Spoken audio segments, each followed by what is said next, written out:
Assalomu alaykum, hurmatli ayollar. Bugun sizlarga folikulometriya to'g'risida qisqacha ma'lumot berib o'tmoqchiman. Homiladorlikka tayyorgarlik ko'rish uchun asosan ginekologlar ayollarni qaysi kunlari uyiga yuborishadi. Birinchi navbatda hayzi 3 yoki 5-kuni uzini qilishga jo'natishadi. Bunda biz nima ko'ramiz? Bunda biz bachadon o'lchamlarini ko'ramiz, endometriyani o'lchamini, qalinligini ko'ramiz, tuxumdonlarning holatini ko'ramiz.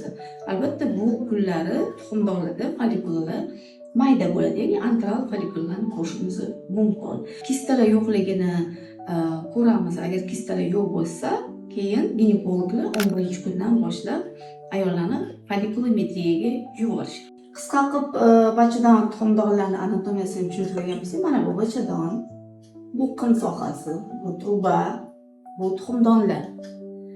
Folikulometriya kelganda 11-kuni biz birinchi bo'lib endometriya qavatini o'lchaymiz. Endometriya qavati asta-sekin o'sib borishi kerak. Bu nima uchun kerak? Agar endometriya qavati ingichka bo'lsa, hosil bo'lgan homilacha kelib betga yaxshi joylasha olmaydi. Shuni o'sishini ko'rib boramiz. Bundan so'ng tuxumdonlarda mayda folikular o'sishni boshlab 11-kundan boshlab dominantnesi, ya'ni eng katta razmerli folikul ko'rinishni boshlaydi. Qaysi tuxumdonlarni ko'ramiz? Mana bu rasmda chap tuxumdan ko'rilgan. Endi 10 tuxumdan bitta rasmga tushmay qolgan. Ya'ni folikul o'sib boradi, masalan 11-kun, 12-kun, 13-kun, 14-kunga kelib, misol uchun katta dominant folikulga aylanadi. Bu folikularning ichida ayol kishining urug' hujayrasi bo'ladi, tuxum hujayrasi bo'ladi. Mana shu tuxum hujayra 14-15 kunlari folikula yorilib ichidan chiqib mana shu yerga tushadi.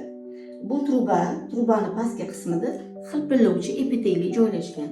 Mana shu xilpillovchi epiteliy mana shunaqa harakatlar qilib o'sha tuxum hujayrani trubaga olib kirib ketadi. Keyin tuxum hujayra trubada kutib turadi. Bu yoqdan pastdan erkak kishining urug'i kiradi, qindan o'tadi, sheykadan o'tadi, bachadon bo'shlig'idan o'tadi, trubaga keladi va trubada ayol kishi va erkak kishining urug'i qo'shilib bola hosil bo'ladi. Ana shuning uchun ham juda ham muhim bu folikular o'syaptimi, yorilyaptimi, buni ichidan tuxum hujayra chiqyaptimi, yo'qmi va hosil bo'lgan homila trubadan matliga qarab pastga yurib, bachadonni oldi ichiga kirib, polosga kirib, bo'shlig'iga endometriya qavatiga ichiga kiradi. Mana endometriya qavati ingichka bo'lsa, bu bola joylasha olmaydi, hayz bo'lib chiqib ketib qoladi. Endometriya qavati yetarli darajada bo'lsa, ya'ni ginekologlarning aytishicha, hatto minimum 7 mm bo'lishi kerak. 7 mm dan kam bo'lsa joylasha olmaydi. 7 mm dan qalin bo'lsa, bolacha chetga yaxshi joylasha oladi.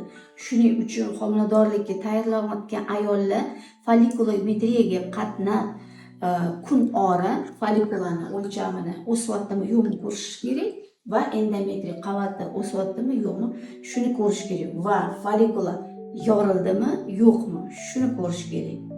Shaxsiy savollaringiz bo'lsa, kommentariyada folikula so'zini qoldirib ketinglar. Albatta har bittangizga javob berib o'taman.